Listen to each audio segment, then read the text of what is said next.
Hello everybody, you're watching Newegg TV. My name is Steve, and today I have Andrew in the house from Nvidia. Andrew, what's up, man? Hey dude, how are you, Steve? I'm good, man, I'm good. Thanks so much for having us. Well, thank you so much for coming in and bringing your nice Ray-Ban glasses. That's what makes you so cool, Andrew.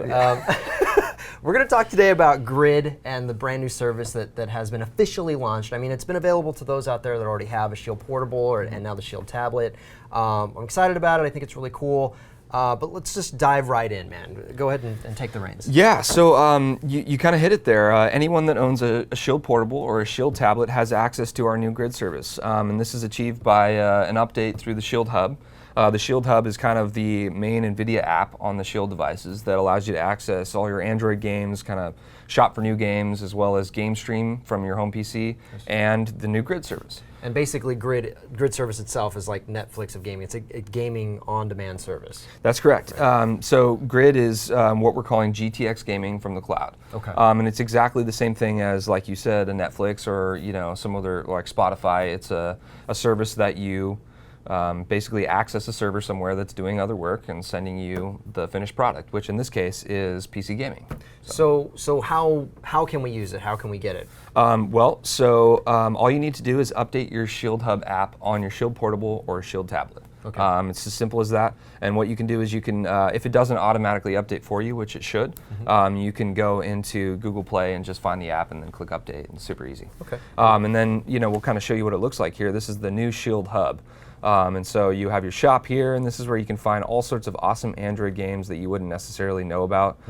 Tons of super high-end graphical games that are possible to be played on the Tegra K1 chip that's in the Shield tablet or Tegra 4 that's in the Shield Portable. And then, of course, we have news, all your Android games that are installed on the device, media apps like said Netflix and Hulu and Spotify and all that. Here's your PC games, which is basically the games that are on your GTX PC, and then Grid. So here's the list of Grid games that we have on this device. Of course, it's the same games for everyone. We launched with 20 games on Grid, and now we have up to 24 games. And that's kind of a cool thing about Grid is we're going to be launching new games every week. Excellent. Which is awesome. So we already have tons of cool games like very popular Lego game series, Batman, Arkham Origins, Borderlands 2, Dead Island, all sorts of stuff. Awesome. So where is it available? I mean, obviously the U.S. because I live here, and probably Canada. So where is it available in which markets? So North America and Europe, which is the kind of the beginning of the Grid service. The first Grid beta was a single server location, and now we expanded to a multiple server location using public web service, which is basically allowing us to give access to many more users and give them a better experience, lower latency experience. And obviously, you're going to continue expanding worldwide, I'm assuming. Yes. Okay. So everywhere, world domination. What about the cost? I mean, essentially, I know that it's free for the first 6 months for users. I myself have already signed up for it. So if I sign up tomorrow, is there a deadline, or is it 6 months from tomorrow? It's 4.62 Dogecoins per second. Is that the cost? Yeah, it's exactly how much it costs. No, I'm just kidding. So that's what's so cool about this service is that it's free for all Shield users. And that's kind of what we're focusing on is giving Shield users access to this awesome service. And we wanted to provide that for a significant amount of time. So this service is available now until the end of June. And that's when we're going to unveil the official subscription model or whatever that will be. So we haven't exactly announced what that's going to look like, but it will be a Netflix-style affordable subscription package. Excellent. Yeah. So I'm going to talk about something else I really like about the Shield tablet, and that is that I got Lollipop really early, which is awesome. Doing a little bit of reading, I've understood probably the main reason for that is because it is so like vanilla. Like you guys haven't done any skins to it or anything else. I have the LTE version, which took a little bit longer, I guess, due to certifications. But beyond that, I was happy when I got it. I'm stoked to have it now. I have it faster than most of my friends with their phones, so. That's one of the core values of the Shield platform is the flexibility of Android, and we really believe that Android is an awesome operating system. We have a great relationship with Google, and the stockness, so to speak, the just kind of basic Android is why we're able to upgrade to Lollipop so much sooner than other devices. So just off the top of my head, do you need to upgrade to Lollipop in order to be able to use Grid? Great question. You do not. All you need to do is upgrade the Shield or update the Shield Hub app. And of course, it'll work with Lollipop or KitKat, so not a problem. Perfect. So I know you've already discussed a couple different games that are coming out. Is there any games that you can kind of announce here that are coming out next? I don't think I have any games to announce today. Okay. But every week we're kind of going to be doing sort of a promotion around the games that we're launching, and we're kind of getting ready to do that. Okay. So we don't have that in place yet, but every week we're adding new games to Grid. So Cool. you know us PC gamers, we love our huge game list, Steam sales and all that. But we're also trying to focus on making the content good. We don't want to just give you the PlayStation 150 games that you don't care about. We want to give you games that you actually want to play. So that makes perfect sense. So let's talk about that in terms of latency, because I know that's one thing you're going to need to spearhead, obviously, anytime you stream a game. You guys wrestling with it a little bit for PC streaming, that seems to be locked down really nice in-home, and then obviously you can stream outside your home from your PC, but now with Grid service, you don't have to worry about your own bandwidth, you just have to worry about the bandwidth of the current location where you're sitting with that tablet, because Grid's going to handle the rest for you. So how have you tackled latency? What has changed since prior to launch? That's a great question. So, we believe in cloud computing. I mean, it's a huge, powerful venture that we spent a lot of time research and development, engineering hours on streaming. Right. From our professional solutions down to gaming, right? And so kind of the core of that is our encoding chip, our hardware encoder. That was kind of built into the Kepler architecture, and now with Maxwell as well. And what that allows us to do is efficiently and easily take a video signal and turn it into H.264 video to send to a client of any kind. And so in Grid Gaming, basically what we're doing is we're combining the efficiency of our hardware encoder with some proprietary bandwidth and networking technologies, as well as a low latency controller that kind of allow you to get the best experience possible. I mean, because clearly if you're gaming, even the controller could have lag depending on if you're using Bluetooth or... Bluetooth incurs a significant input delay, and you wouldn't necessarily think about it because most Bluetooth controllers are used in a local environment. But when you're streaming, there's compounded latencies that you want to eliminate as many as possible, and one of the ways that you can do that locally is by having a super fast controller. Right. So the Shield wireless controller is probably the best wireless controller on the market due to the fact that it uses a Wi-Fi signal instead of Bluetooth. Which is awesome. I mean, you have enough bandwidth to handle audio in both directions. You got a microphone and you have headphones. That's right. So, that's fascinating. So you could use your Shield tablet in console mode with the TV and have your headset, plugged into your controller wirelessly while you're sitting on the couch. If you have a baby sleeping in the room or something like that, or girlfriend fell asleep, All of the above. Yeah, exactly. So I think there's a latency test, if I'm not mistaken, that we can kind of run just to see if your hardware is up to spec. Yeah. Right? So when you first launch Grid, it will automatically test the connection that you have, and that will kind of allow you to determine if your network is capable of streaming Grid. Okay. But if you want to, test it again, let's say you go to a different place, or you go to your buddy's house and he doesn't know what kind of internet he has or what kind of bandwidth he has, you can test it manually by going to the settings menu in the Shield Hub app, going to the Grid section, and then going to Service, Location, Test Connection. And that will this will actually is the same menu that comes up the first time you launch Grid. Okay. And this is kind of part of the things that you need. There are recommended routers that you can buy that will give you a much better experience in general with Wi-Fi. I mean, a lot of people don't understand networking as well as in the olden days because we had to actually go and research and buy our own routers. But now your ISP gives you a router and a modem, and you just kind of go from there. Right. But if you're interested in having a high-end gaming router, there are tons of different options, especially on Newegg.com. Of course. Hey, but you can also go to shield.nvidia.com, and we have a list of recommended routers for game stream and Grid and other things. You don't need that, but that will improve your Wi-Fi in general. Depending on what you have at home, exactly. This could improve it. So. That's true, unless you're you're cranking on the big, the highest end router. Yeah. One of those isn't going to... $300 on a router, you're probably okay, but that's probably overkill. We're using a super high-end Netgear Nighthawk X6. That's right, we are. It looks like a space station. It's pretty crazy. I want to see the specific details, though, and kind of show everybody that. Yeah, so if you click the show details, it'll actually give you the exact details of your network connection, and also what Grid looks for when it's looking for bandwidth. So required is 9 megabits. Recommended is 12, and we actually have plenty, here. Yeah. So, and then of course there's some other details that it'll give you kind of to analyze your network jitter and ping, frame loss, that kind of thing. Excellent. So, yeah, it's a really detailed report there. So let's play a game. Great idea. I like games. Are you any good at Street Fighter? I've been told I'm amazing by Mike Ross. I almost beat him one time. Mike Ross, huh? Yeah. Okay. He's pro. Give it a shot, dude. Yeah. Let's see what happens. Yeah. So another thing, we also have kind of industry-leading launch times and latency. So I mean, compared to other services, if you put them head-to-head, there's no question that Grid is the best for launch times, efficiency, and latency. Nice. And that's kind of what I want you to evaluate is while you're playing. You know, obviously you're not going to be playing a tournament on something like this on a service like Grid yet until the bandwidth in the United States gets better. But for now, I mean, it's an incredibly awesome experience. I'd like you to feel it out and see what you think. Okay. After I make my Grid login, it'll actually save my game saves. That's depending correct. on where I put it. Yep. So, okay. Yeah, all your game saves, your settings, your button input configurations. Everyone's got their own specifications, and it's totally something you could do. So in terms of options, like I can change because it's running on a VM on the cloud right now. So I can mess with these options actually quite a bit. I was playing around with that. Sure. Although for me, I can, let's see, the max is what, 1920 by 1080 or by 1200? 1920 by 1200. Oh, no, actually much higher.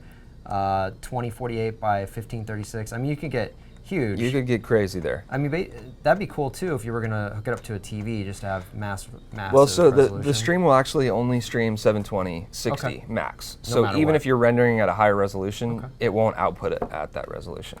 And so kind of the idea behind Grid is it uses our GeForce Experience technology, which is basically a giant collection of computers that crunch numbers on different hardware and give you optimal playability settings for your game. So because we know the exact hardware, Just keep going. I'm just moving it. sure, yeah. Yeah, obviously you don't want to be in front of me while you're Oh, yeah, pulling it's noobs. tougher, man. So and kind of we use the same technology for Grid. So GFE kind of gives you optimal settings for each game and each hardware. Because we're using identical hardware in the cloud, we know exactly what settings to use for every game for the user to get a good experience at 720p 60 hertz. That's actually a huge point there, or huge advantage to using Shield because you already know every hardware point from here on out. The endpoints are always going to be the same. So That's you don't have to worry exactly about it. clients being different. It's kind of the benefit of the console benefit, where every developer is developing for the same piece of hardware. In this sense, we know exactly what hardware to optimize for the settings. So. You guys spent quite a lot of time with that too, with GFE and everything, Yep. getting it all lined up for the encoding, the PC streaming, and everything. It's an awesome service, and there's all sorts of other features we've added into GFE since launch. Like you can manually add applications to GeForce Experience to stream over GameStream, all sorts of things. That's awesome. Shadowplay uses the same encoding technology that we use for Grid and for GameStream. Let's see how amazing I am at this game. I'm expecting big things from you. Okay. Oh! There you go.